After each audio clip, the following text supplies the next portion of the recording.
What's up, everybody? Welcome to Podcast Now Plus. I'm Alex, and in this video, I want to talk about a story that's been out there for a couple days now, but something that I definitely wanted to bring up and talk about with you guys, and that basically it's that Marvel Games has no plan to connect the universes of these games. And this has been something that has been kind of debated, where it's like it very much seems like that's not the plan to connect them. Insomniac maybe does it. I don't remember if they've said anything about Wolverine. I mean, it makes sense if Insomniac wanted to do it, considering if they keep everything kind of in-house, right, and they make like 15 Marvel games, I mean, if they can keep track of it all, I'm sure they'd be fine to do it in their own little realm.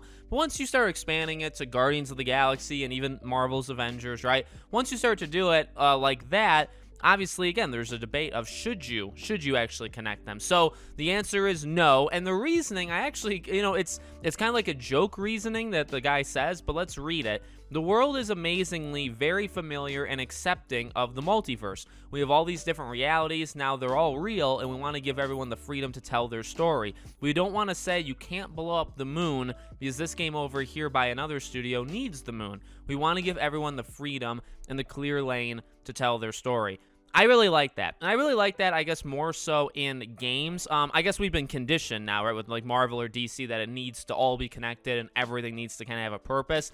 I don't know if one is necessarily better than the other, but I do think for gaming, what the quote is, even though, again, it's kind of a joke of like blowing up the moon, well, you may need the moon, the point, I think, is actually pretty strong, right? You don't want these developers spending 3, 4, 5 years of their life and all of these different, because you can have a lot of games happening at the same time that are being developed over, say, set period of years. And you don't want, I would say, to constrain them and say, well, because also, wouldn't it kind of be hard, right? So you have, say, like Marvel's Wolverine, the Wolverine game, but then you have the Iron Man game that's like in the works. So by the time Wolverine comes out, right, the Iron Man game would probably still be in development, but towards the end.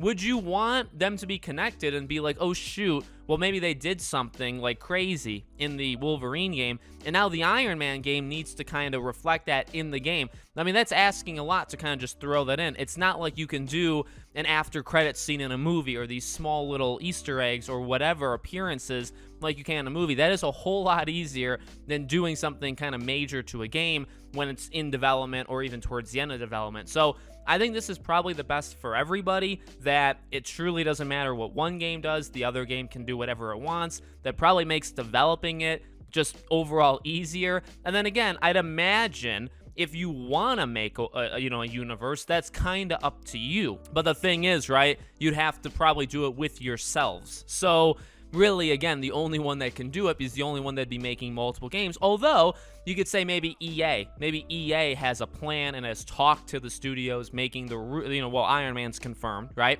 So maybe they talked to Iron Man, and then there's the rumored Black Panther game. Maybe EA has an idea that they're like, all right, we want to keep both of these in the same universe. They do take place in the same universe, so make sure you're kind of coordinating the story. If they did that, again, as long as it's within themselves, EA, Insomniac, again, I think makes a lot of sense. If you do the multiplayer Marvel game, you got Spider-Man and Miles and then Wolverine. I mean, you are actively kind of developing your own universe anyway, so why not just put them all together? But it would only work like that. I don't think crossover would end up working. In fact, I think it would end up hurting the game. So let me know what you guys think in the comments. Do you think it's a good idea that they're kept separate, or would you like to see, every Marvel game all in the same universe? Let me know. Make sure you guys are subscribed, bell icon turned on so you know all these videos go up. I hope to see you all on tomorrow's video.